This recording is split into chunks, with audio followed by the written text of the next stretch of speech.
The morning Callie Brennan stood in front of a locked vault door beneath a frozen Vermont manor, her hands trembling around a flashlight that barely cut the darkness.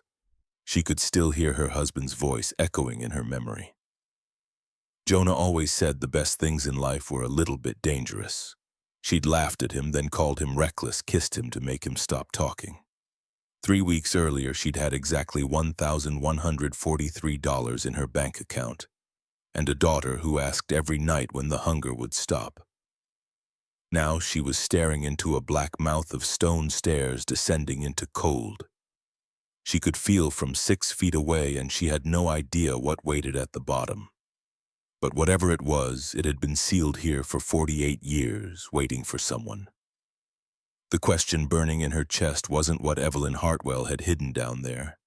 The question was whether Callie had the courage to find out. But that moment still lay weeks ahead. First came the funeral. The cemetery in Hollowbrook sat quiet under a pale winter sky. The kind of mourning where cold seeped into your bones and settled there like it planned to stay. Callie Brennan, 38 years old, with an electrician's calloused hands and a widow's hollow eyes, gripped her daughter's fingers so tight she worried she might hurt her. She couldn't let go. Wren was all she had left. The girl was 7 small for her age, with dark curls that twisted like her father's, and a stubborn jaw Callie recognized from her own reflection. She hadn't cried during the service, just stared at the casket like she was waiting for it to crack open, waiting for her daddy to sit up and say this was all some terrible mistake. Callie wished she could tell her it was, but Jonah wasn't coming back. The cancer had taken him slowly, piece by piece, over 14 months of hospital rooms that smelled like bleach and despair, insurance companies that found new ways to say no, sleepless nights spent bargaining with a God who seemed to have stopped listening. Now he was gone, and Callie was 38 years old, broken and completely alone. She remembered the phone calls she'd made in those final weeks. Desperate calls, humble calls she'd never thought she'd have to make. Her older sister Vivian first. Vivian, who owned a day spa in Burlington, who drove a Lexus and took vacations to places with names Callie couldn't pronounce. The phone had rung 4 times before Vivian picked up, and Callie could hear the sound of running water, the clink of wine glasses, laughter in the background. Her voice had come out smaller than she wanted. "Viv, it's me. I need help. Jonah's treatments, the medical bills, I can't." Vivian had actually laughed. The sound cut through the phone like broken glass. "Jesus, Cal, you should have planned better. Jonah's been sick for over a year. What were you doing that whole time?" Callie had hung up without answering. Her hands shook so badly it took 3 tries to end the call. Next, she tried her brother Donovan, 45 years old, insurance agent, 2 kids in private school, a boat he'd shown her pictures of exactly once. He didn't even pick up. 3 days later, a text arrived. "Sorry, sis. Things are tight over here, too. Good luck. Good luck." Like Jonah's cancer was a job interview. Like watching your husband die was something you just needed a little luck to get through. But the worst call had been to her mother.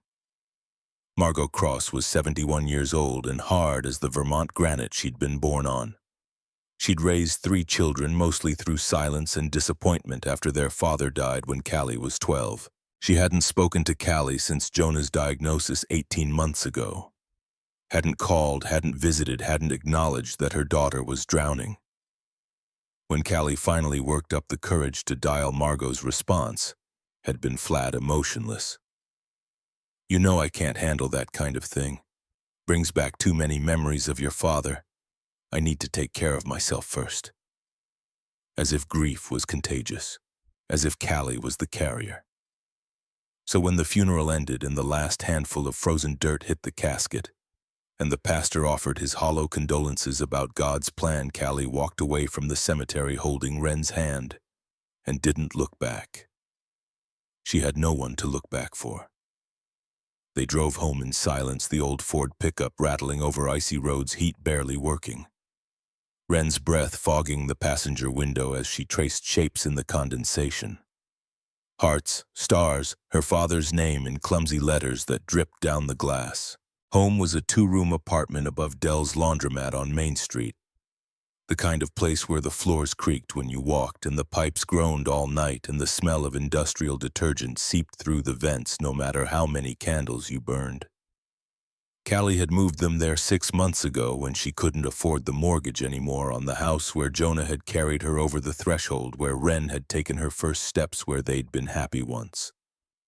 She'd sold that house for less than it was worth just to make a dent in the medical debt.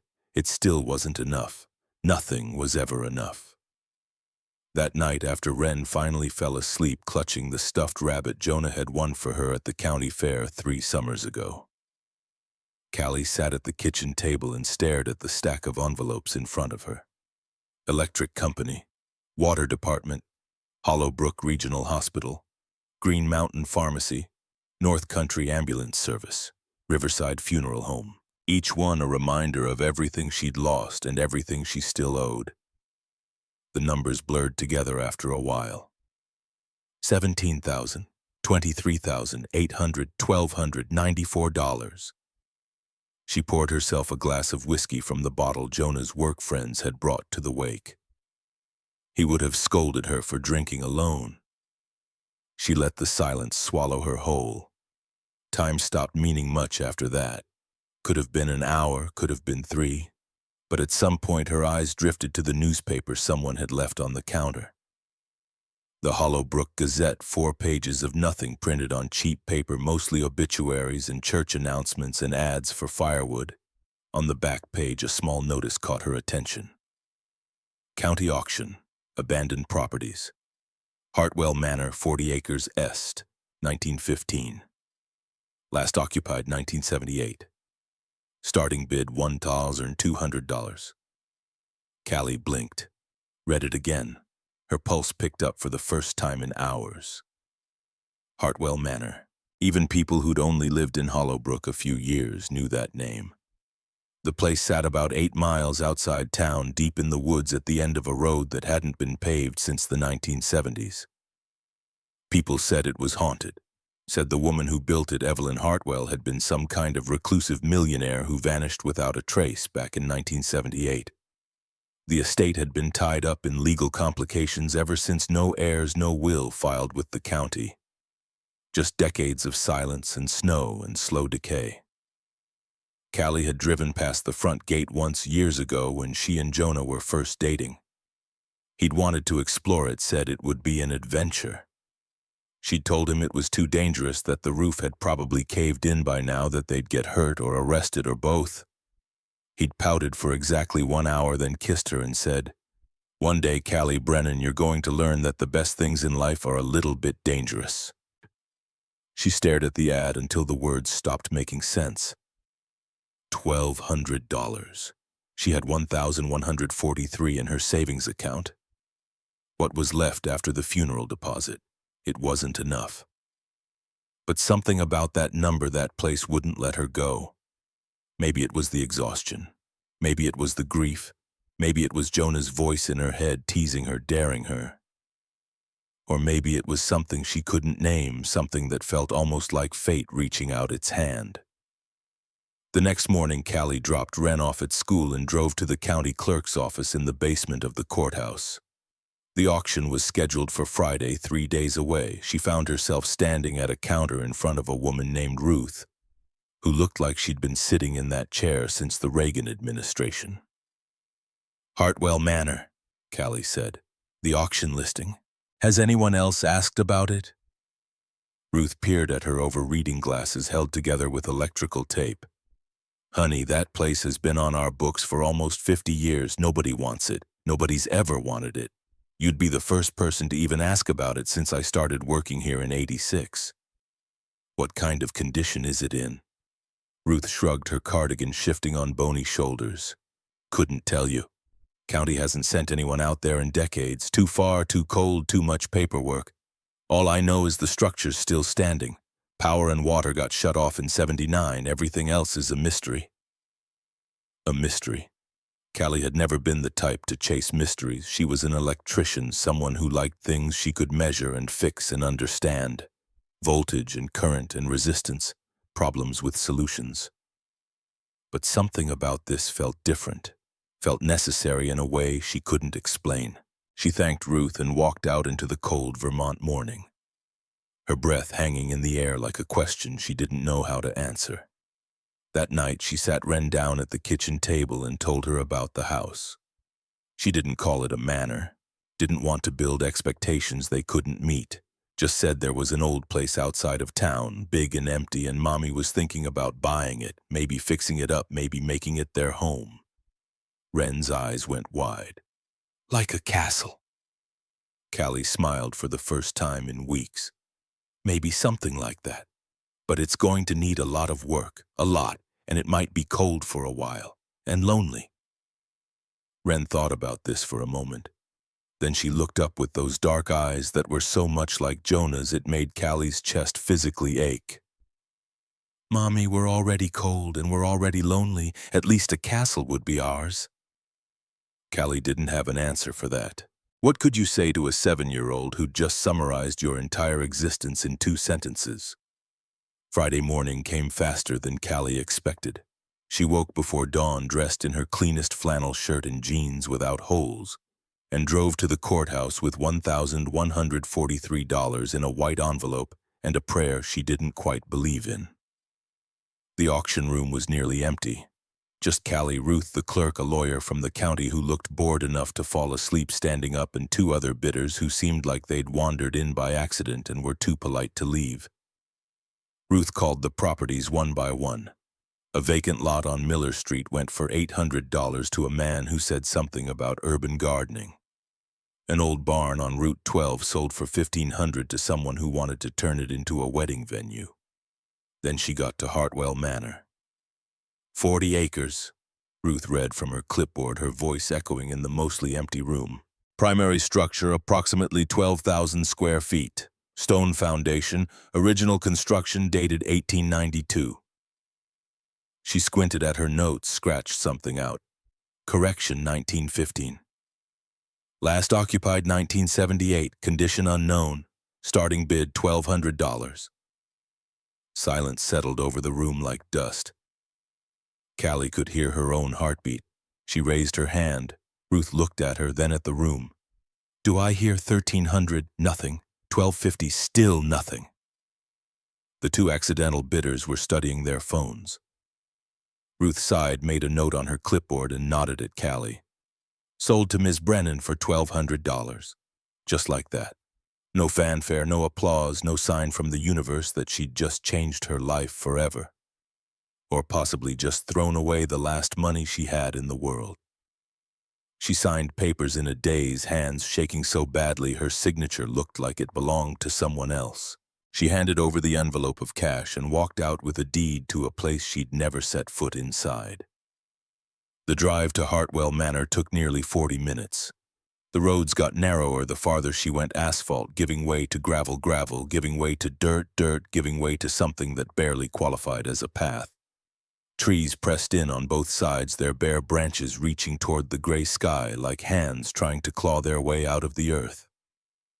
Then just when Callie started to wonder if she'd taken a wrong turn, if Ruth had given her bad directions, if this whole thing was some kind of cruel joke, the forest opened up and she saw it. Hartwell Manor rose from the frozen landscape like something that had wandered out of a nightmare and decided to stay. 3 stories of gray stone that seemed to drink the weak winter light, tall windows dark and empty as dead eyes, twin chimneys reaching toward clouds that looked heavy enough to fall. The roof was intact, she could see that even from the road, but everything else was buried under ice. Frost covered the walls like a second skin grown over decades. Icicles hung from the eaves, some of them 6 feet long, thick as a man's arm. The whole place looked frozen in time, trapped in a winter that had lasted half a century. Callie pulled the truck up to the front gate, which hung open on rusted hinges that screamed when the wind moved them. She stepped out into cold that hit her like a physical blow. Her boots crunched on frozen ground. Her breath came out in thick white clouds that dispersed too slowly. For a long moment, she just stood there, staring at the house that was somehow now hers, legally and completely and terrifyingly hers. What did I just do? She whispered to no one. But there was no turning back. She'd spent her last dollar on this. There was only forward now, whatever that meant. She walked up the cracked stone path past a fountain that had become a solid block of ice, past hedges that had grown wild and tangled and then died until she reached the front door. Massive oak black iron hardware, a knocker shaped like a lion's head. She tried the handle first, knowing it wouldn't work, but trying anyway. Locked. Of course it was locked. Ruth had given her a ring of old keys, some original, some copies the county had made over the years. Callie started trying them one by one, her fingers going numb inside her gloves. The first 6 didn't fit. The 7th key slid into the lock like it had been waiting for her. The mechanism clicked. The door groaned open on hinges that hadn't moved since 1978. The smell hit her first, not rot, not decay, just age. Dust and cold and the faint ghost of something floral like perfume that had been fading for decades and was almost gone. She stepped inside and the temperature somehow dropped even further, which shouldn't have been possible but was. The foyer stole her breath, all marble floors and soaring ceilings and a grand staircase that curved up into shadow. White sheets covered every piece of furniture, draped like shrouds over shapes she couldn't quite identify. Chandeliers hung dark and still overhead, their crystals clouded with frost. Callie walked slowly, each footstep echoing in the silence. The place was enormous, far bigger than it had looked from outside. Room after room opened before her like chambers in a frozen heart. A dining room with a table set for 12 plates and glasses still in place under a thick layer of ice crystals. A library with shelves that stretched to the ceiling, books still in their places, spines cracked and faded but intact. A sitting room with a grand piano in the corner, its keys yellowed, sheet music still open on the stand. It was beautiful. It was heartbreaking. It was hers. She spent hours that first day exploring room by room, floor by floor. The second story held bedrooms, 8 of them each with its own fireplace, each untouched, since the day Evelyn Hartwell vanished. The third floor was smaller, just attic space filled with trunks and boxes and old furniture that had been stored away and forgotten. Everywhere she looked, she saw evidence of a life interrupted. Photographs on mantels, clothes still hanging in closets. A half-finished letter on a desk in what must have been a study, the ink faded to brown. The words too blurred to read. But it was on the main floor in the east wing that Callie found something that stopped her cold. She'd been clearing debris from a collapsed section of ceiling, water damage, probably from a leak that had gone unfixed for decades. Her boot caught on something solid beneath the rubble. She bent down, brushed away plaster and dust, and found a bookshelf lying flat against the wall like it had been pushed over deliberately. And behind it, half hidden by the fallen shelf and debris, was a door. Not a regular door. This was iron-heavy industrial, the kind of door you'd see in a bank vault or a military installation.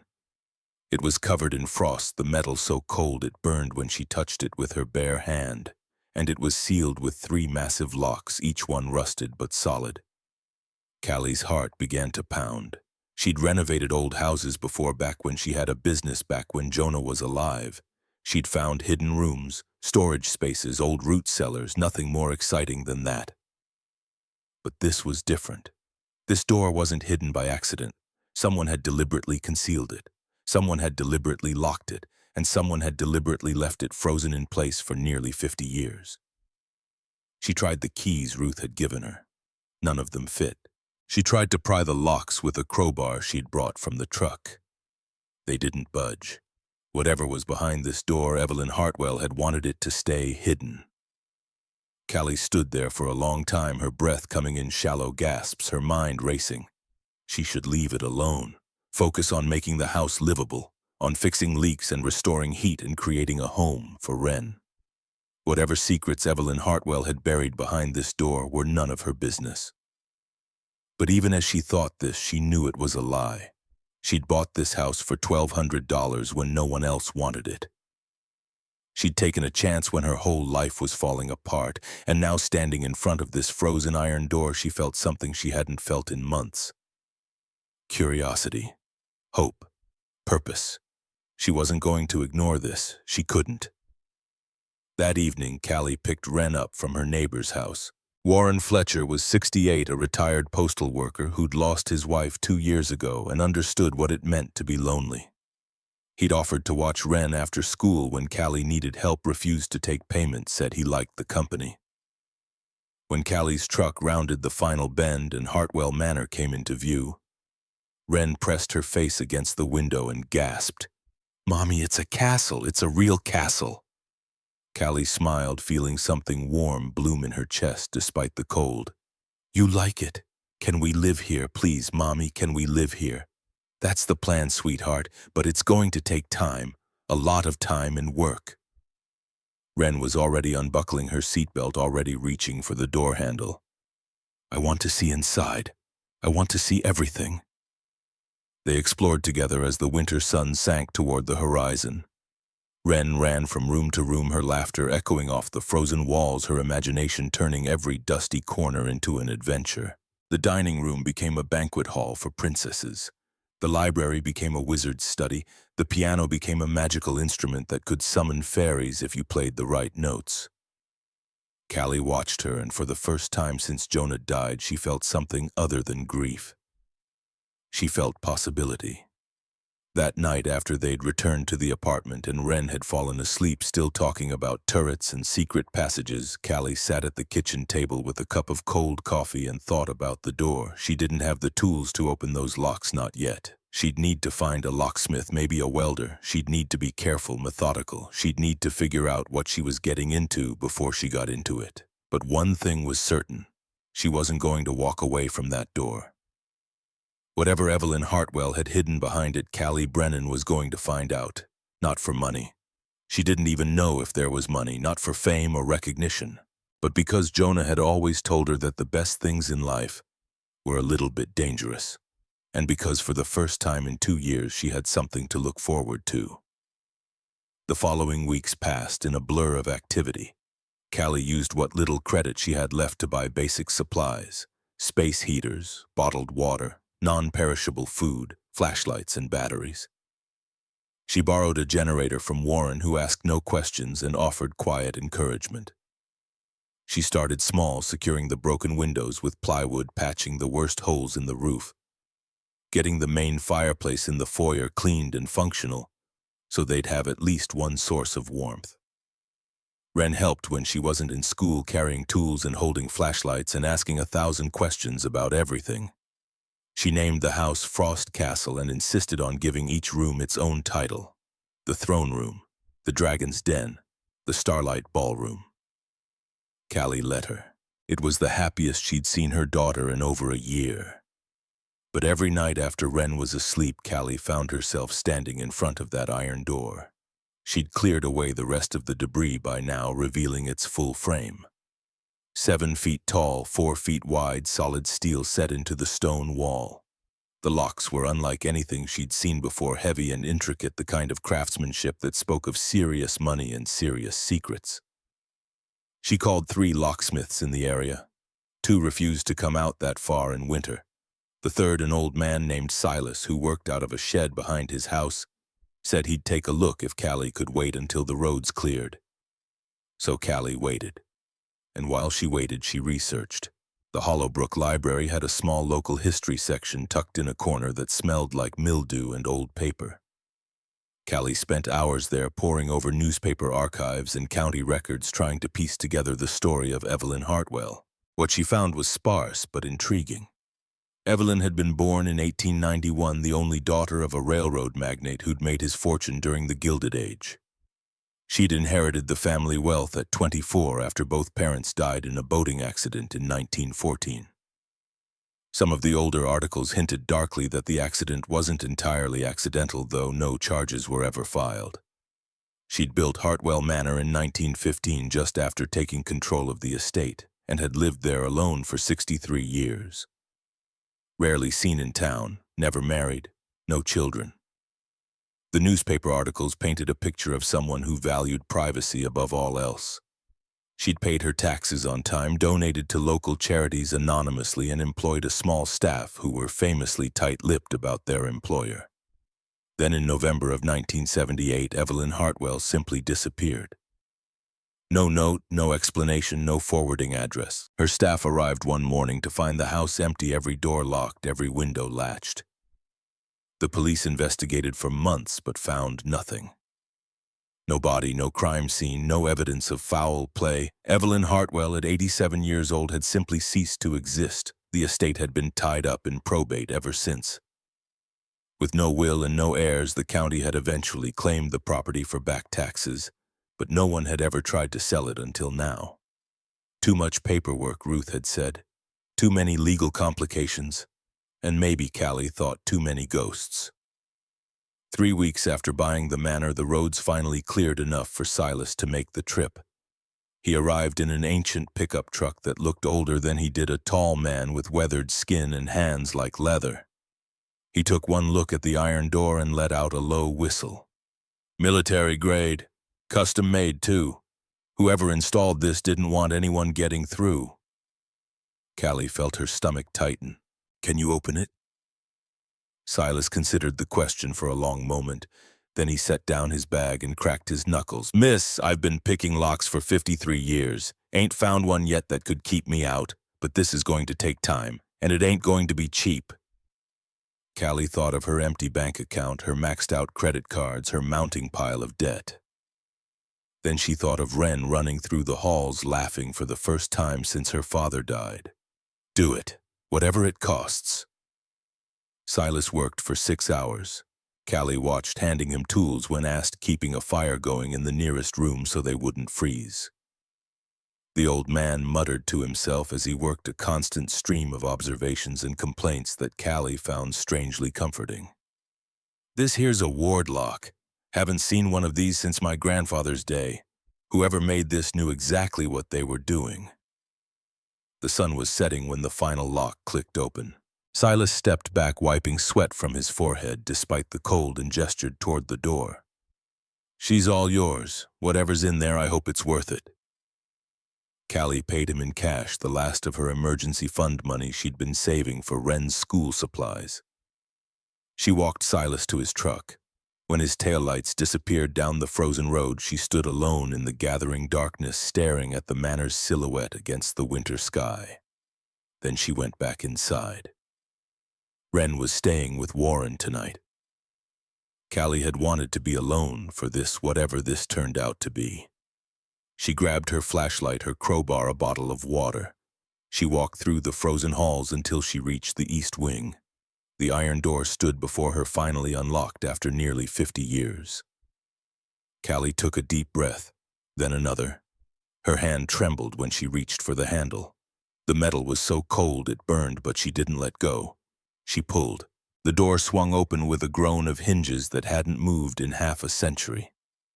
Behind it was darkness. Complete, absolute darkness that seemed to swallow her flashlight beam whole. And stairs. Stone steps leading down, down, down into the frozen earth beneath Hartwell Manor. Callie stood at the threshold, her heart pounding so hard she could hear it in her ears. She thought of Jonah, of the way he used to laugh at her caution, the way he'd squeeze her hand and lead her into situations she never would have chosen on her own. She thought of Wren waiting for her to build a castle. She thought of Evelyn Hartwell, a lonely woman who had hidden something in this frozen darkness and then vanished without a trace. Then Callie Brennan took her first step down into the unknown.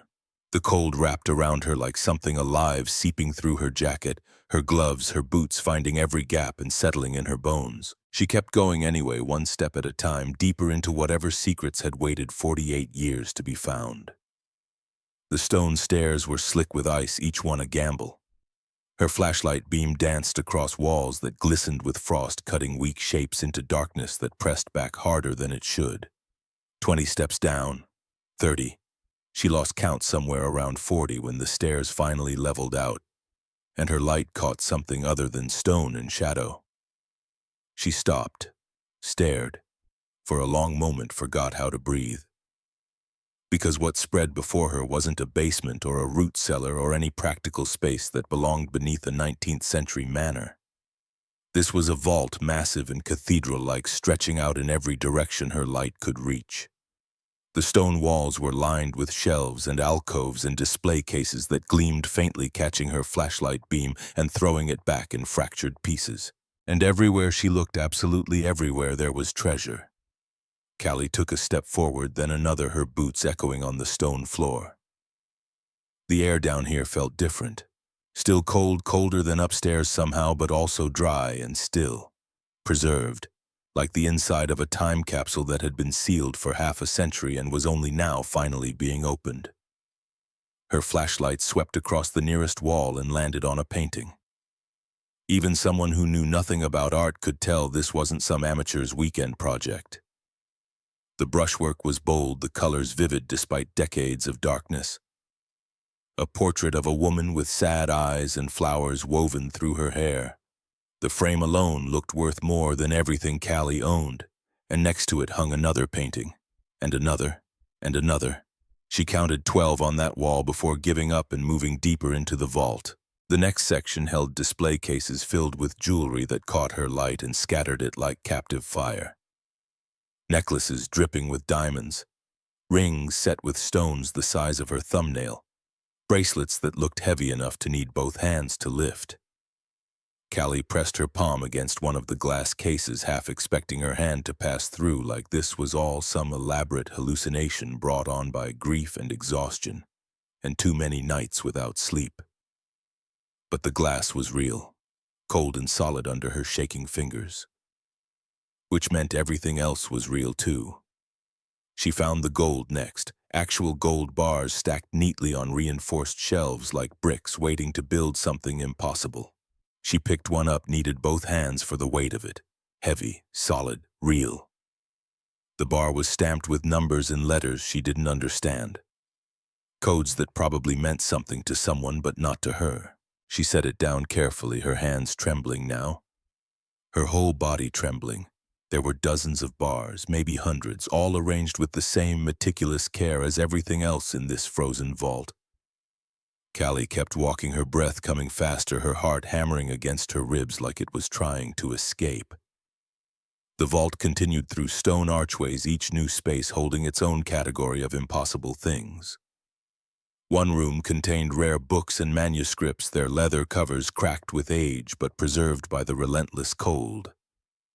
Another held antique furniture that looked like it belonged behind velvet ropes in a museum somewhere. A third room was filled with clocks, dozens of them. Grandfather clocks and mantel clocks and pocket watches, all stopped at different times, all silent as tombs. But it was the final room that made Callie's knees buckle. She had to grab the doorframe to keep from falling when her flashlight revealed what lay beneath the heavy canvas tarps. Cars.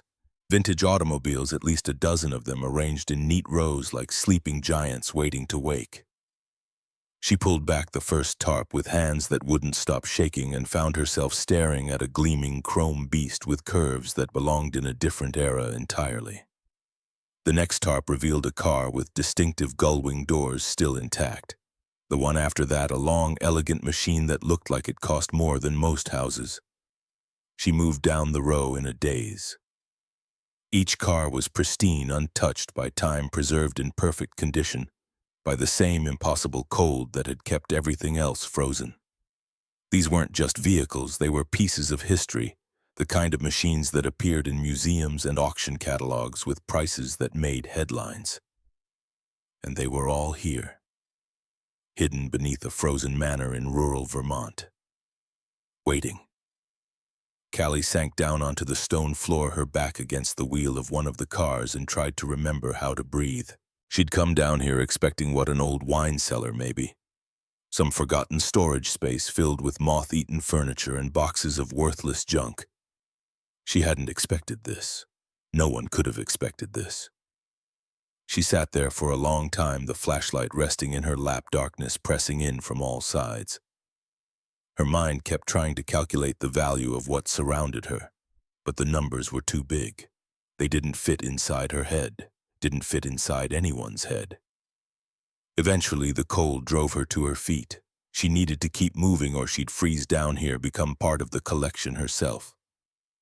She swept her flashlight across the room one more time, memorizing the shapes of the cars beneath their protective covers, and that's when she noticed the desk.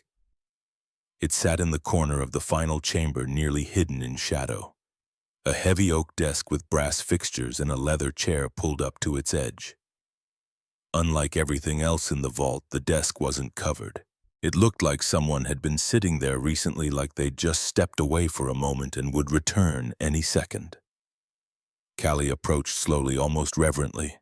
Papers were scattered across the surface, letters, receipts, what looked like inventory lists written in careful cursive, and in the center of it all, a leather-bound journal, its cover worn smooth by decades of handling. She picked it up, felt its weight in her hands. The leather was cold but soft, preserved by the same conditions that had kept everything else intact. She opened it to the first page, and her breath caught in her throat. The personal record of Evelyn Hartwell, begun this 12th day of March, 1952.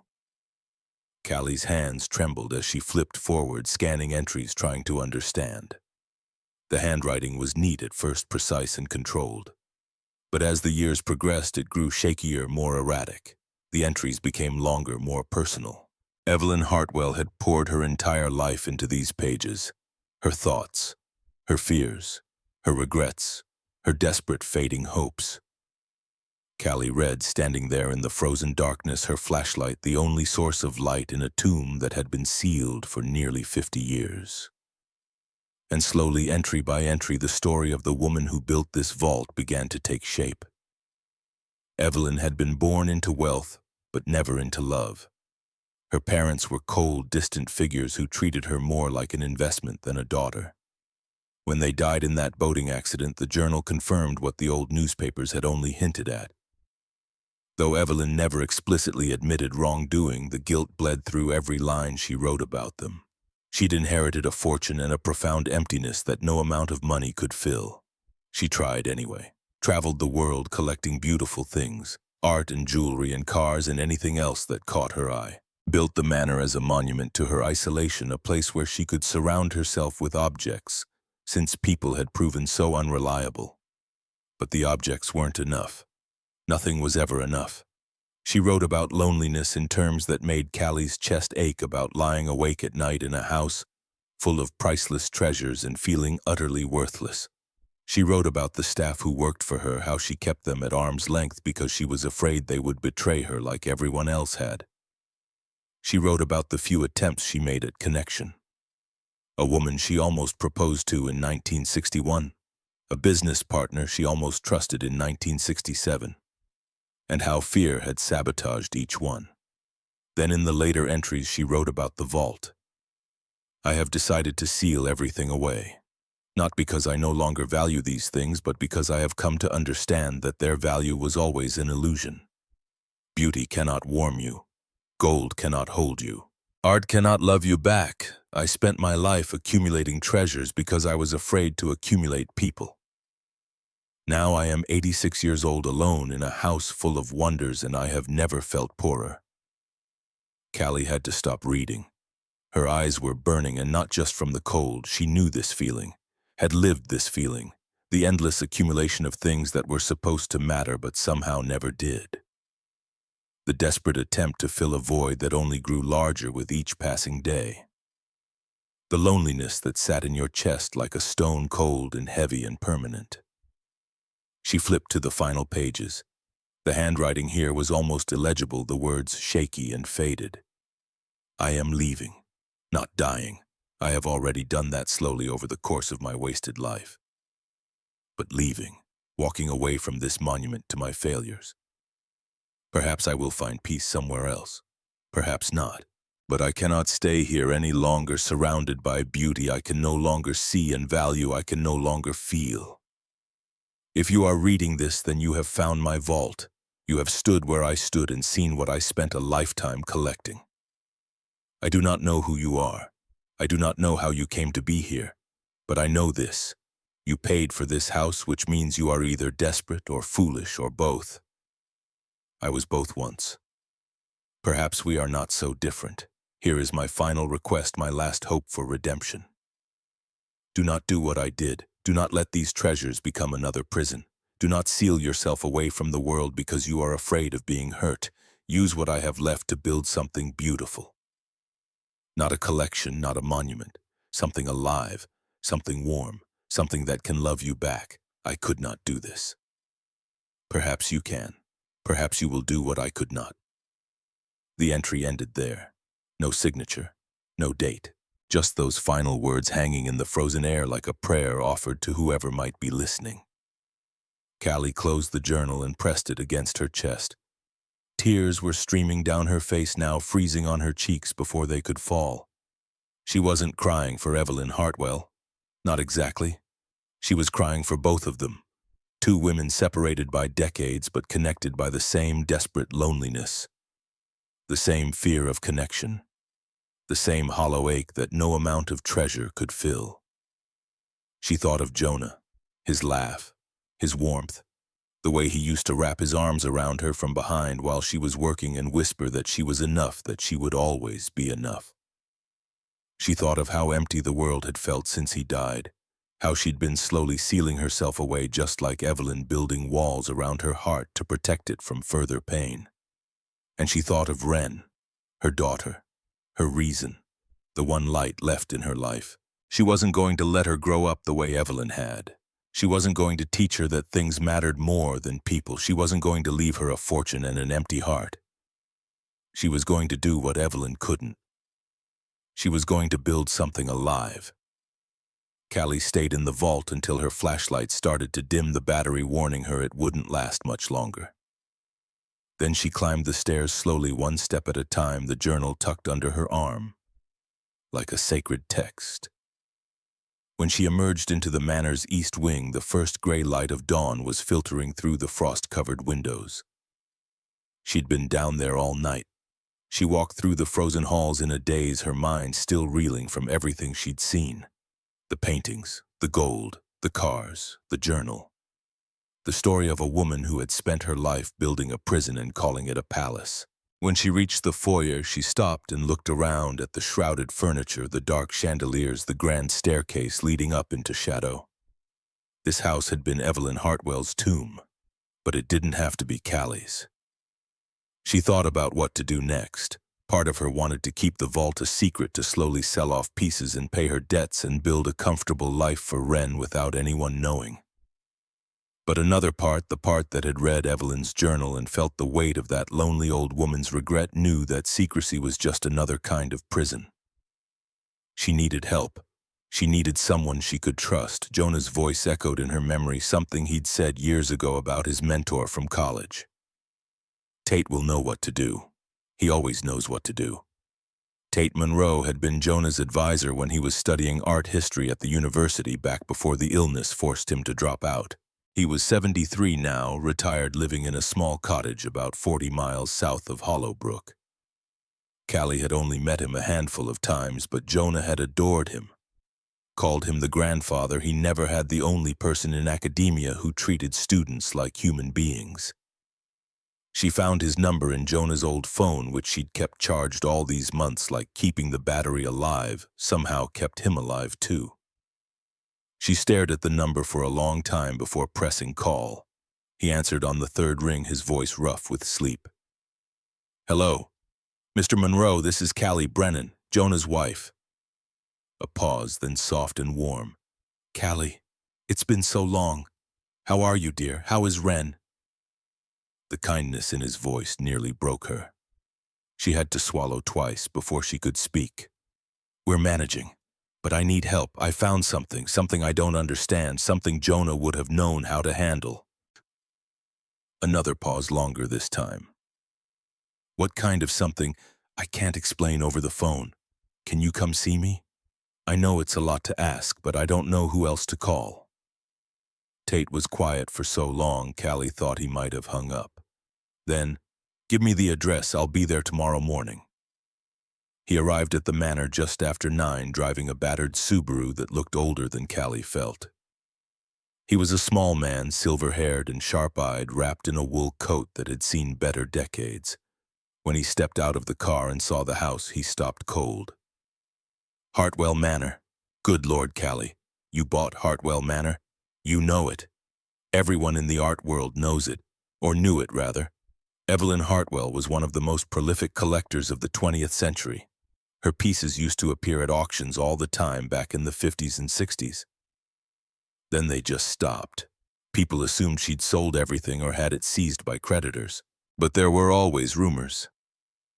Callie led him inside through the frozen halls and shrouded rooms until they reached the east wing. The iron door stood open, the darkness below waiting like a held breath. Tate whispered, "You found the vault." Callie nodded. "Brace yourself." They descended together, Tate gripping her arm for support on the steep stone stairs.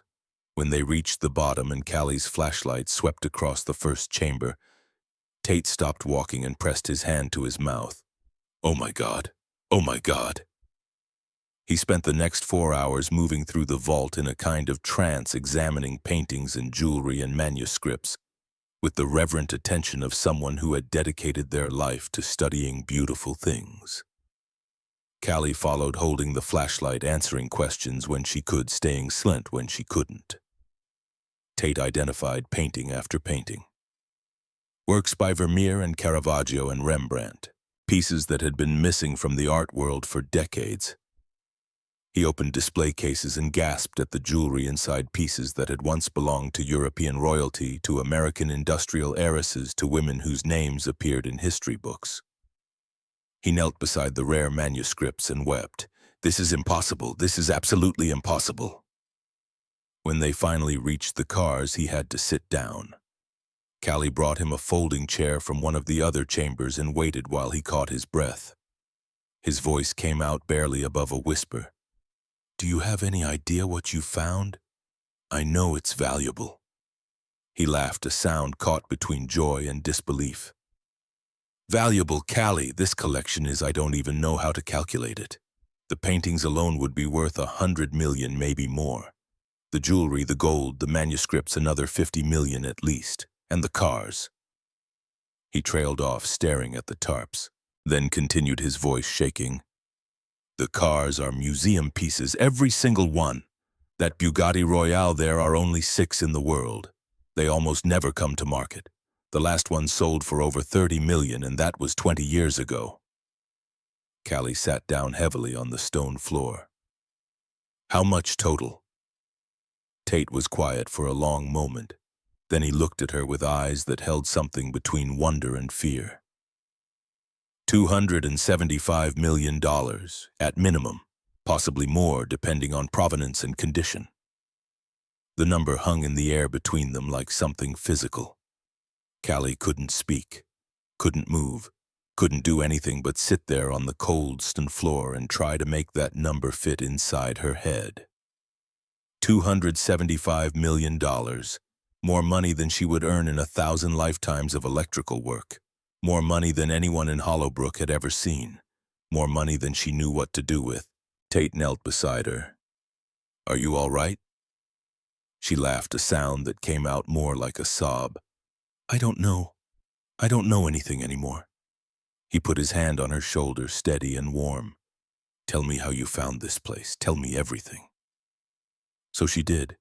She told him about Jonah's death, about her family's abandonment, about the auction listing she'd seen in the newspaper. She told him about Wren and the way she called the manor a castle. She told him about finding the iron door and waiting weeks for the locksmith and descending those stairs in the dark. And she told him about Evelyn's journal, about the lonely woman who had spent her life collecting beauty because she was afraid to collect love.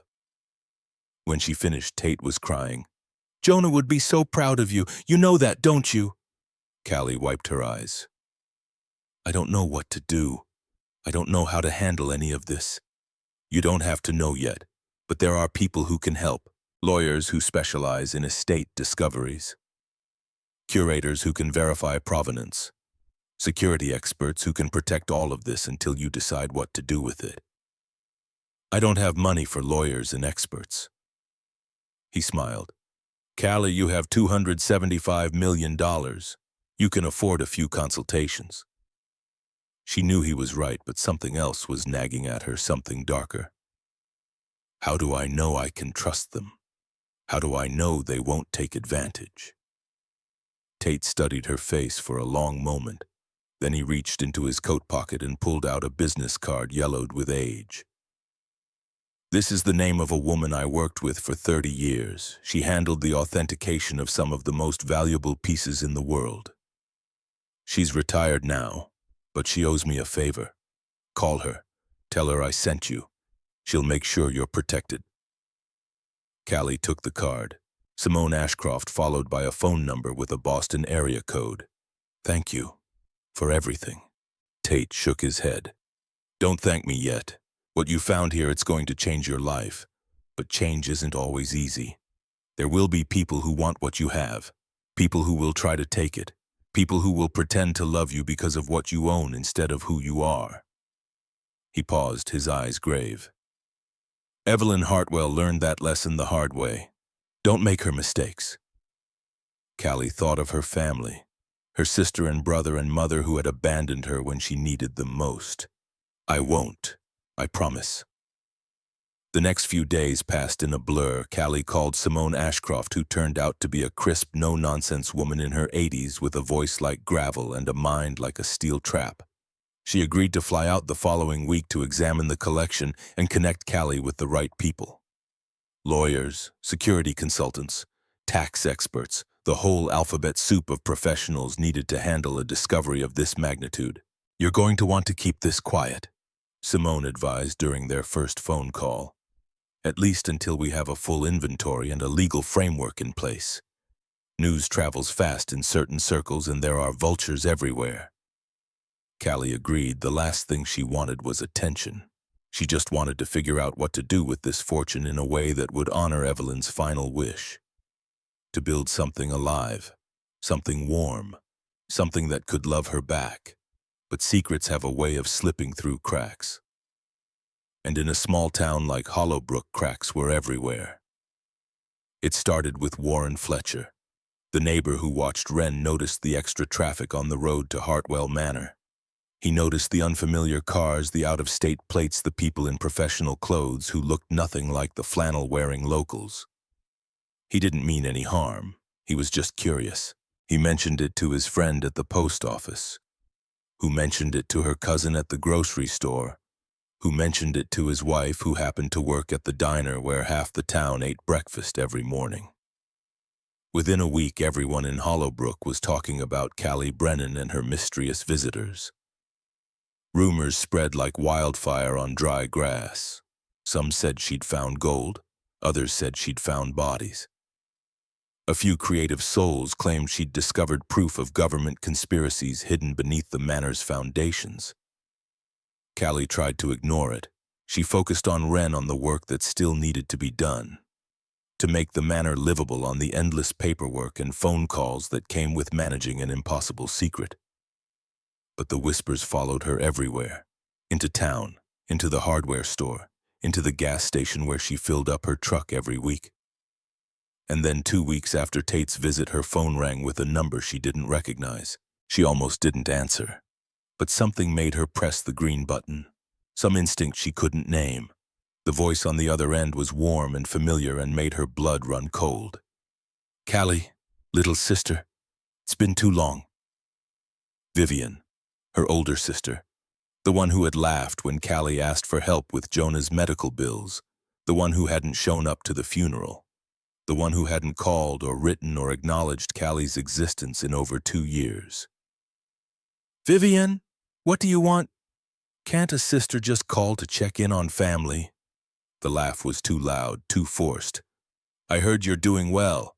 Bought some old estate outside of town. People are saying you hit the jackpot or something." Callie's grip tightened on the phone. "People say a lot of things. Yeah, well, I figured there might be some truth to it this time, so I thought, hey, maybe I should reach out, see how my little sister's doing. Maybe even come visit, catch up." Callie could see where this was going, could feel the familiar pattern clicking into place like gears in a machine she'd watched turn her whole life. "I'm busy. The house needs a lot of work." "Oh, come on, Cal. You can make time for family, can't you? Especially after everything we've been through together." "Everything we've been through together?" Callie almost laughed. What they'd been through together was Vivian making fun of her for choosing electrical work instead of college, Vivian borrowing money and never paying it back, Vivian showing up drunk to Jonah's birthday party and insulting the food Callie had spent all day cooking, Vivian disappearing whenever things got hard and reappearing whenever she smelled opportunity. I'll think about it. Great, that's great. I'll call again soon. Maybe Donovan and Mom can come too, you know. Make it a real reunion. The line went dead before Callie could respond. She stood there in the frozen foyer of Hartwell Manor, phone pressed against her ear, listening to nothing. The weight of what was coming settled over her like a second winter, cold and heavy and inescapable. Her family had abandoned her when she was drowning. Now that she was rising, they wanted back in. But Callie Brennan was not the same woman she'd been 2 years ago. Grief had stripped her down to her foundations. Loss had rebuilt her stronger. And a dying woman's journal had shown her what happened when you let fear and bitterness hollow you out from the inside. She wasn't going to let that happen. Not to herself, not to Wren. They came anyway 3 days later. It was Saturday morning just before 9 when Callie heard the crunch of tires on frozen gravel. She was in what would eventually be the kitchen trying to get the ancient stove to cooperate. Wren was playing with her dolls in the next room. Callie looked out the window and felt her stomach drop. 3 vehicles were pulling up the long driveway. Vivian's black SUV, Donovan's silver sedan, and their mother's old Buick, dented and mud-splattered, looking as worn out as the woman who drove it. Callie stepped onto the front porch, her breath hanging in the air, and watched them approach. Vivian got out first, 52 years old and thick around the middle, wearing the same smug smile Callie remembered from childhood. Donovan followed, thinner and more nervous, his eyes already darting around the property like he was calculating its value. And then Margot emerged from the Buick, 71 years old, but still carrying herself like the woman who had raised 3 children with swoons and disappointment. Vivian called out, spreading her arms wide as she approached. "Look at this place. You really did hit the jackpot, didn't you? What are you doing here? We came to see family, what we can't visit. You didn't visit when Jonah was dying. You didn't visit when I couldn't pay rent. You didn't visit when Wren was asking where her grandmother was." Margot's face hardened. "Don't start with that. You know I don't handle that kind of thing well." That kind of thing. Callie felt something crack inside her.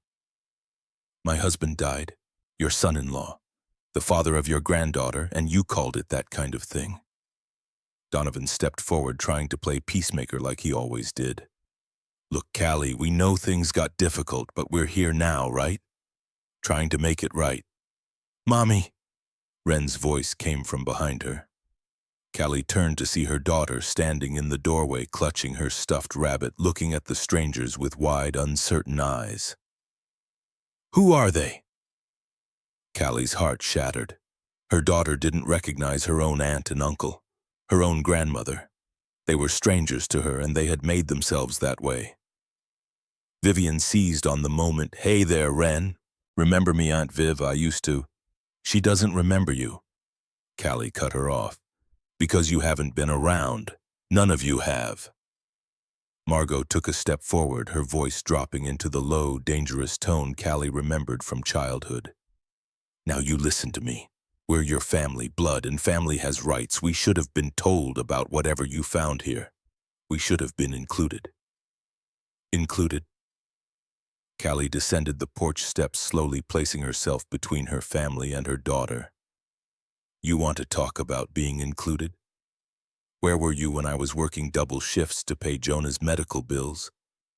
Where were you when I was selling our house just to cover the funeral costs? Where were you when I was sitting in that apartment alone trying to explain to a 5-year-old why Daddy wasn't coming home?" Donovan looked away. Vivian's jaw tightened. Margot just stared, unmoved. Callie's voice rose, something breaking free that had been locked down for 2 years. "You don't get to waltz back in now. You don't get to claim any part of what I've built here. You abandoned me. You abandoned Wren. You're not family. You're just strangers who happen to share my blood." Vivian's composure finally cracked. You self-righteous little, do you have any idea how hard things have been for us too? The economy tanked. Donovan lost his job. Mom's been living on Social Security for years, and now you're sitting on God knows how much money and you want to lecture us about family. I didn't ask for this. I didn't plan for this. But whatever I have now, I earned it by being here when no one else was. By not giving up when everyone told me to. By putting Ren first when the rest of you were too busy with your own lives to care. You always were the dramatic one, Margot muttered, just like your father. The words hit Callie like a physical blow. Her father had died of a heart attack when she was 12. He'd been kind and patient in everything her mother wasn't. And Margot had spent the last 26 years treating his memory like something to be resented rather than cherished. Get off my property, all of you. Vivian's face twisted. You can't do this. We'll get lawyers. We'll prove that whatever's in that house should be divided among the family. You can't just... Mommy. Ren's voice again, smaller this time, scared. Callie turned to see her daughter still standing in the doorway, tears streaming down her face. She was watching her family tear itself apart and she was terrified. All of Callie's rage evaporated. She walked back to the porch, scooped Ren into her arms and held her close. It's okay, baby. Everything's going to be okay. She looked over her shoulder at the three people standing in her driveway. Her sister, her brother, her mother. The people who should have been her support system, her safety net, her home. They looked small now, small and petty and sad. Leave, and don't come back. They stood there for a long moment, uncertainty flickering across their faces. Then Vivian turned and stalked back to her SUV. Donovan followed, shoulders slumped. Margot was the last to move. She stared at Callie with something that might have been regret.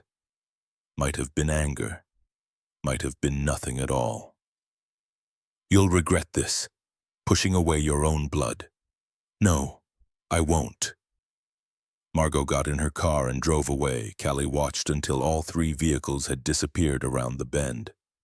Then she carried Ren inside, sat down in front of the fireplace they'd finally gotten working, and let her daughter cry against her chest until she fell asleep. The fallout came faster than Callie expected. Within a week, she received a letter from a law firm in Burlington. Vivian had actually done it. She'd hired a lawyer.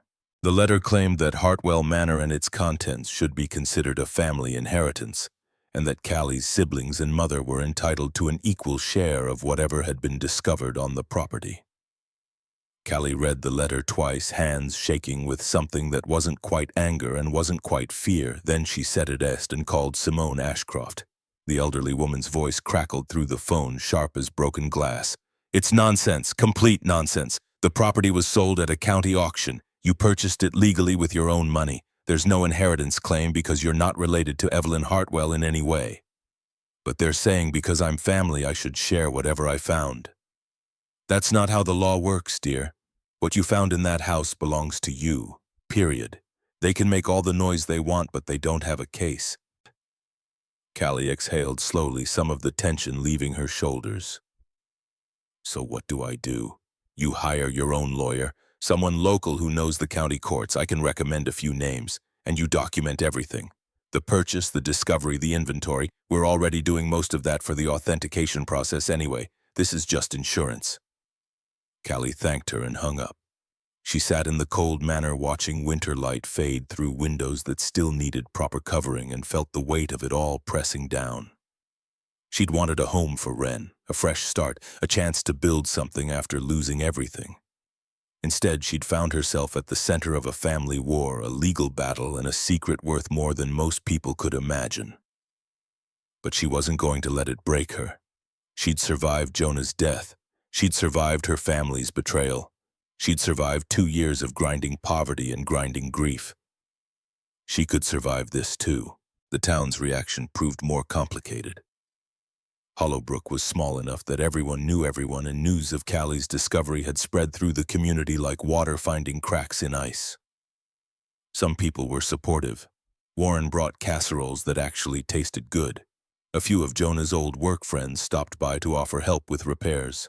The librarian slipped Callie books on art history with knowing smiles. But others were suspicious, jealous, resentful.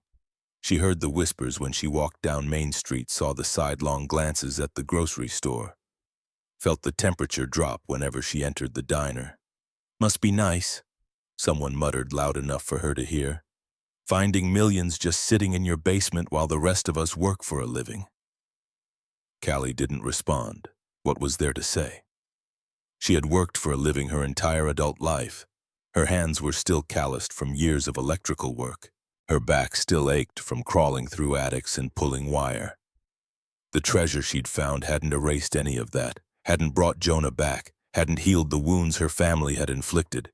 It had just given her options she never expected to have. Vivian's legal threat fizzled out within 2 weeks. Her lawyer took one look at the case and advised her to drop it. There was no claim to make. The property had been purchased legally. The contents belonged to Callie. End of story. Callie heard through the grapevine that Vivian was furious that she'd accused the lawyer of being incompetent, that she'd even threatened to represent herself and take the case all the way to the Supreme Court if necessary. But Vivian didn't know how to file a lawsuit, didn't know how to navigate the legal system without someone to do it for her. And in the end, her rage burned itself out like a fire with nothing left to consume.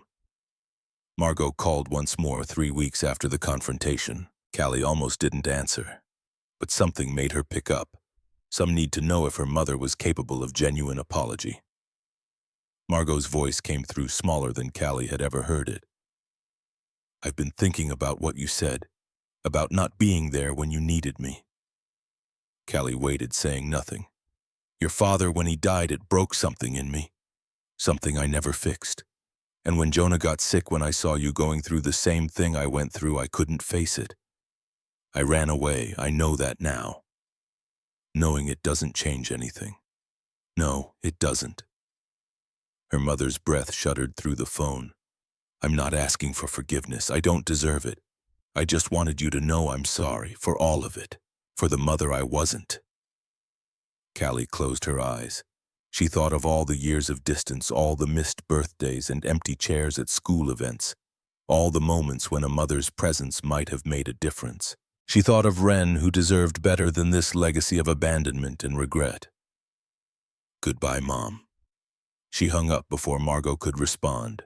It wasn't forgiveness, it wasn't reconciliation. But it was something. A door closing quietly instead of slamming. A chapter ending with a period instead of an exclamation point. Maybe that was enough. Spring came slowly to Vermont that year. The ice retreated inch by inch, revealing the bones of the land beneath. Brown grass, bare trees, the first tentative shoots of green pushing through frozen earth. Callie watched the transformation through the Manor's tall windows and felt something similar happening inside herself. The Hartwell House of Second Chances was taking shape. She'd decided on the name during a conversation with Wren one evening in early March. They were sitting in front of the fireplace, which had become their gathering place as Callie slowly made more of the Manor habitable. "What are you going to call it, Mommy, the house?" "I don't know yet, sweetheart. What do you think we should call it?" Wren scrunched up her face, thinking hard. Then her eyes lit up with an idea that seemed to come from somewhere deeper than a 7-year-old should have access to. The Hartwell House of Second Chances, because everyone deserves a second chance. That's what you always say. Callie's throat tightened. She pulled Wren into a hug and held her there, feeling her small heart beat against her chest. "That's exactly right, baby. That's exactly what we'll call it." The work began in earnest once the worst of winter passed. Contractors arrived to begin renovations on the ground floor, preparing gallery spaces and accessibility features for future visitors. A team from the State Historical Society came to document the collection, their cameras flashing in rooms that hadn't seen light in decades. Tate connected Callie with curators from museums across the country, all of them eager to help catalog and authenticate Evelyn's treasures. And through it all, Wren remained Callie's compass. She helped design the children's wing where young visitors could learn about art and history through hands-on activities. She chose colors for the walls, soft blues and warm golds that reminded Callie of summer skies. She even wrote the welcome message that would greet every guest, her careful second-grade handwriting declaring, "Welcome to our castle. We hope you find something wonderful."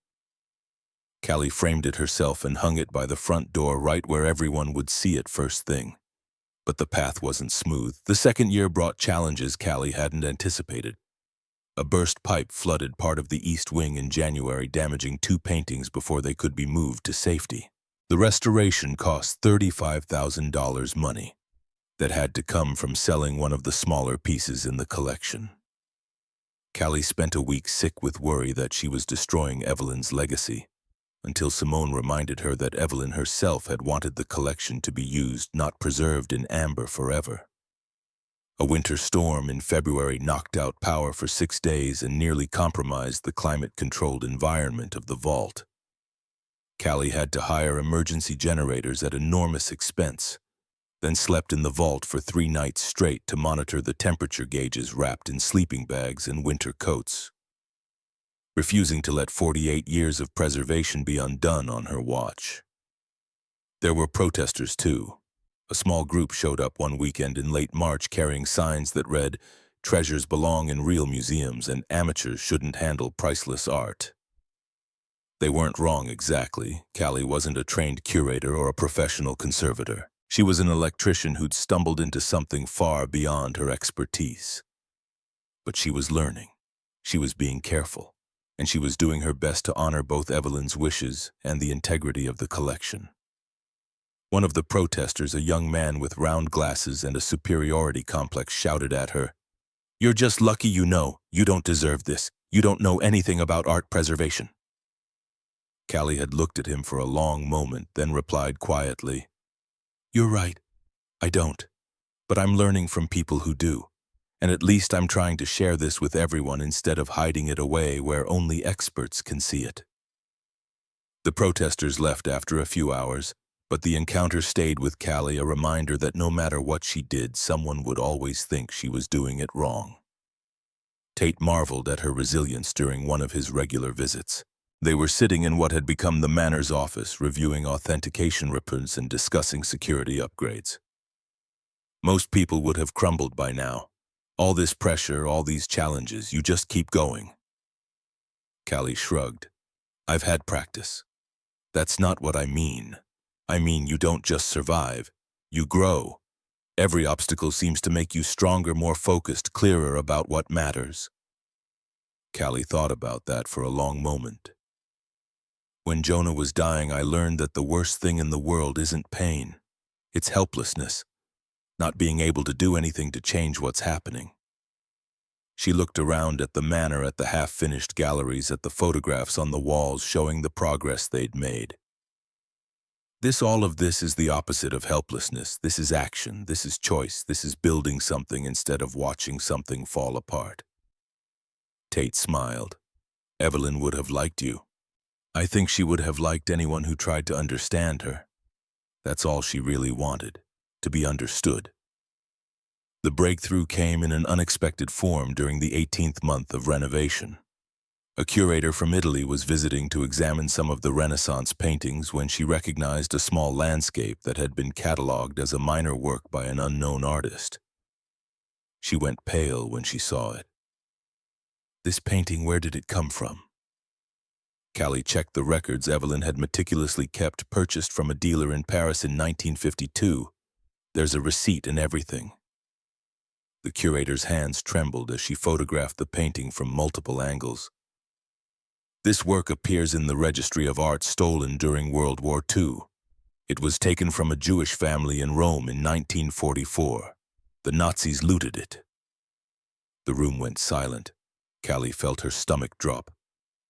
"But Evelyn bought it legally. She had no way of knowing." "That doesn't matter under international law. Looted art must be returned to its rightful owners or their heirs, regardless of good faith purchases." Callie stood there absorbing this information, feeling the weight of what it meant. The painting was worth an estimated $1.8 million. Losing it would hurt the foundation's budget, force them to sell other pieces to make up the difference. But more than that, it meant confronting a moral complexity she'd been naive enough to think she could avoid. That evening, she called an emergency meeting of the Foundation's board. It consisted of Tate Simone Ashcroft, two local business owners who'd volunteered their expertise, and a lawyer named Patricia Hayes who specialized in nonprofit law. Callie laid out the situation and waited for their response. Patricia spoke first. "We could fight this. The statute of limitations on some wartime claims has expired. We might be able to argue that the current owners have no legal standing. But we'd be fighting a family that had their heritage stolen by Nazis," Callie heard herself say. "We'd be using legal technicalities to keep something that was taken from them during the Holocaust." One of the board members, a retired banker named Martin, cleared his throat. "The painting is worth $1.8 million. That's significant money. Can we afford to just give it away?" Callie looked at each of them in turn. "Can we afford not to? We didn't build this place on stolen property, and we're not going to keep it running on stolen property. No matter how long ago it was stolen, no matter that Evelyn didn't know, that family deserves their heritage back." The vote was unanimous. The painting would be returned. 3 weeks later, members of the Rossini family flew from Rome to Hollowbrook for the repatriation ceremony. There were tears. The elderly matriarch, Sarah Rossini, held the painting in her shaking hands and told the story of her grandparents who had been art collectors before the war. They died in the camps. The painting was one of the last connections to them that still existed. She looked at Callie with eyes that had seen too much suffering. "Thank you. Thank you for doing the right thing when you didn't have to." That moment, more than any amount of money or public recognition, defined what the Hartwell House of Second Chances would become. Not just a museum, not just a collection, but a place that stood for something. A place where doing right mattered more than doing well. The news coverage of the repatriation brought unexpected attention. Journalists who had dismissed Callie as a lucky amateur suddenly wanted to tell her story. Donations poured in from people who'd never heard of Hollowbrook but believed in what the foundation represented. A tech entrepreneur from California sent $5 million with a note that simply read, "For places that choose integrity over profit." But the biggest change came from within Callie herself. She'd started this journey broken and desperate, looking for a roof over her daughter's head. Somewhere along the way, she'd found a purpose that went beyond Servol. She'd found a way to transform her own second chance into second chances for others. The foundation established its first scholarship program in the spring of the third year. The Jonah Brennan Memorial Fund, offering financial support to single parents trying to get an education while raising children alone. The first recipient was a woman from Burlington who was studying to become a nurse while working nights at a grocery store and raising 2 kids. When Callie handed her the award at a small ceremony, they both cried. The trades program followed 6 months later.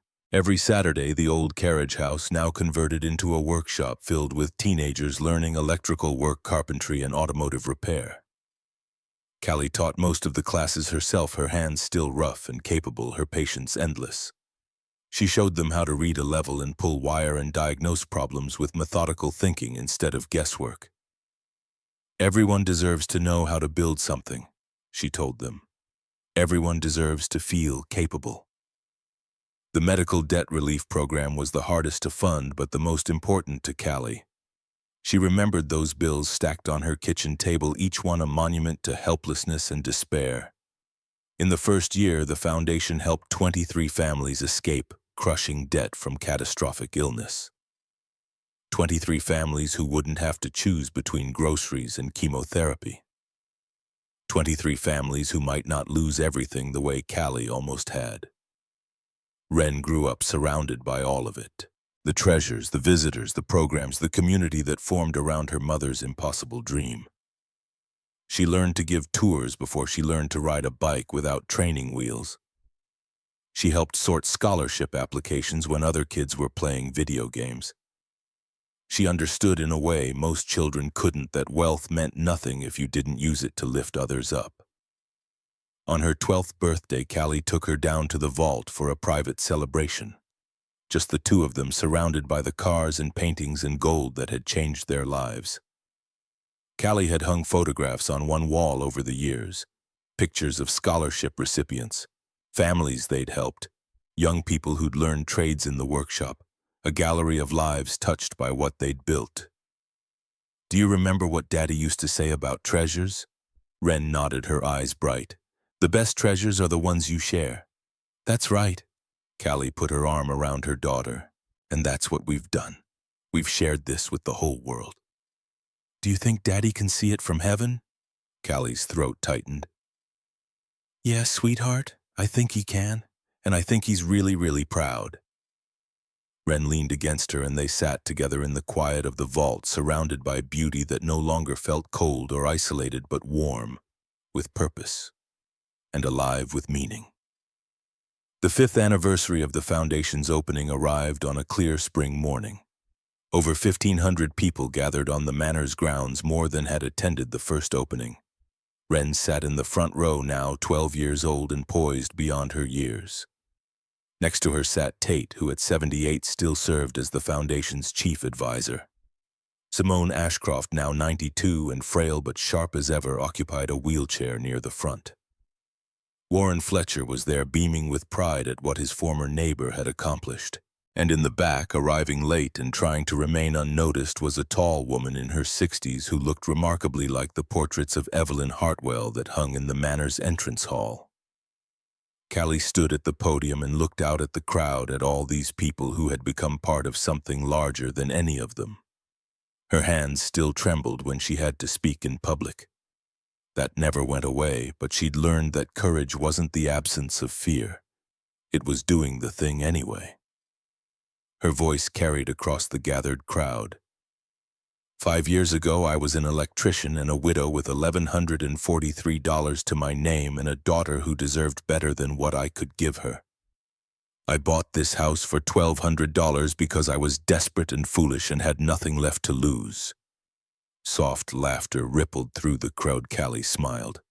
"I didn't know what was waiting in the basement. I couldn't have imagined it. Nobody could have. But what I found wasn't just treasure. It was responsibility. It was purpose. It was a chance to do something that mattered." She paused, gathering her thoughts. Evelyn Hartwell spent her entire life collecting beautiful things.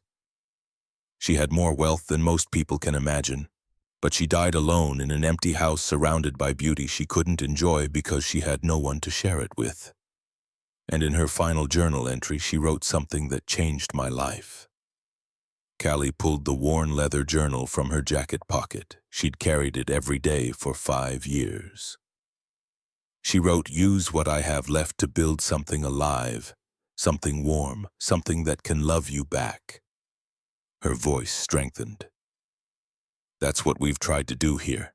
Not just preserve a collection, but create a community. Not just display wealth, but share it. Not just honor one woman's legacy, but build a new one together." She gestured to the Manor behind her, to the galleries and classrooms and workshop. "The Hartwell House of Second Chances isn't about me. It's about all of us. Every volunteer who gave their time, every donor who gave their money, every visitor who walked through these doors and left feeling a little less alone, every family we've helped through our programs, every young person who learned that the best treasures are the ones you share." The statistics scrolled through Callie's mind as she spoke. 150,000 visitors over 5 years, 287 scholarships totaling nearly $6 million, 940 people trained in trades with 82% finding employment, 156 families freed from medical debt, $275 million transformed into hope for thousands of people who needed it most. She looked at Wren one more time. 5 years ago, I thought I had nothing. No family, no future, no reason to hope. But I was wrong. I had my daughter. I had the memory of a good man who taught me that the best things in life are a little bit dangerous. And I had the chance to do something that mattered. That's all any of us really have. The people we love, the memories we carry, and the chance to make a difference while we're here. The applause started slowly, then built to something that shook the windows of the old manor. Wren ran to her and threw her arms around her mother's waist. Callie held her there, feeling her daughter's heart beating strong and sure, and thought about how far they'd come from that apartment above the laundromat where everything had seemed impossible. After the ceremony, as the crowd dispersed and the caterers cleaned up, a woman approached Callie with hesitant steps. She was tall and elegant, with silver hair and eyes that held decades of complicated history. "Ms. Brennan, my name is Evelyn Hartwell IV. I'm the great-niece of the woman who built this house." Callie's breath caught. "I didn't know there were any surviving relatives." "There aren't many. My grandfather was Evelyn's younger brother, Charles. They had a falling out in 1947 and never reconciled. He moved to California, changed his name, and never spoke about his family again. I only discovered my connection to Evelyn last year, while going through old documents after my mother passed away." "Why are you here?" Evelyn Force smiled, and for a moment Callie could see the resemblance to the portraits upstairs. "Because I've spent the past year researching what you've done with her legacy. I've read every article, watched every interview, studied every program you've established. And I wanted to say thank you." She reached into her bag and pulled out a small leather box. "This belonged to my great-aunt. My grandfather kept it his entire life, even though they never reconciled. I found it among his things." She opened the box to reveal a pocket watch, old and worn, with the Hartwell family crest engraved on the back. "I think it should be here with the rest of Evelyn's legacy." Callie stared at the watch, then at the woman offering it. "I don't understand. Why would you give this up?" "Because you're doing what our family never could. You're honoring her. You're sharing what she built. You're making sure she didn't die forgotten." Evelyn IV pressed the watch into Callie's hands. "That's worth more than any inheritance." Callie looked down at the pocket watch, feeling its weight, its history, its meaning. "Would you like to see the collection? The real collection, not just what's on public display?" Evelyn Forth's eyes widened. "You would show me? I think your great-aunt would want you to see it." They walked through the galleries together, Tate trailing behind, and Callie showed her everything. The paintings, the jewelry, the manuscripts, the cars. The vault beneath the East Wing, preserved now with modern climate control, but still maintaining its cathedral-like quality. And she showed her the journal, the words of a lonely woman who had spent her life collecting beauty because she was afraid to collect love. Evelyn IV wept when she read the final entry. She stood in that vault surrounded by more wealth than most people could imagine and cried for an aunt she'd never known. She was so alone. All those years, all that beauty, and no one to share it with. Callie nodded. "That's why I'm doing this. So her loneliness means something, so her story doesn't end with her dying alone in an empty house." Evelyn IV wiped her eyes and straightened her shoulders. "What can I do to help?" Callie smiled. "How do you feel about serving on the Foundation's board?" That evening, after the crowds had gone and the caterers had packed up and Wren had fallen asleep on the couch in the library, Callie walked through the manor alone. She traced the same path she'd walked 5 years ago when this place was frozen and dark and full of secrets. Now it was alive, warm, full of light and purpose, and the echoes of thousands of footsteps that had passed through, each one leaving the place a little bit changed. She descended the stone stairs to the vault one final time that night. The cars gleamed under their protective covers. The paintings hung on climate-controlled walls. The gold sat in its reinforced cases, worth a fortune, but no longer the point of anything. Callie pulled out Evelyn's journal and added one final entry in her own handwriting, a response written 5 years late to a woman she'd never met but understood better than almost anyone alive. "You asked me to build something alive, something warm, something that could love me back. I hope I have. I hope you can see what we've made here. I hope you know that your loneliness wasn't wasted. It led to this. It led to connection and community and hope. It led to a daughter who believes in kindness and a town that believes in second chances. You were never truly alone, Evelyn. You were just waiting. waiting for someone to find you, waiting for someone to understand. I found you. I understand. And I will carry your story forward for as long as I live. Your friend, Callie Brennan. She closed the journal and placed it back in the desk drawer next to the pocket watch Evelyn Lefort had given her. Then she climbed the stairs, turned off the lights, and went to carry her sleeping daughter to bed. Outside, stars burned bright over Hollowbrook, Vermont. The manor stood against the sky, its windows glowing softly, its doors closed but never locked. And somewhere in the earth below, the treasures waited. Not for a collector, not for a buyer, not for an heir, for the next person who needed to believe that broken things could be made whole, that lonely hearts could find connection, that second chances were always possible no matter how far you'd fallen or how long you'd been alone. Anyone could rebuild from nothing if they were brave enough to start and kind enough to share what they found along the way.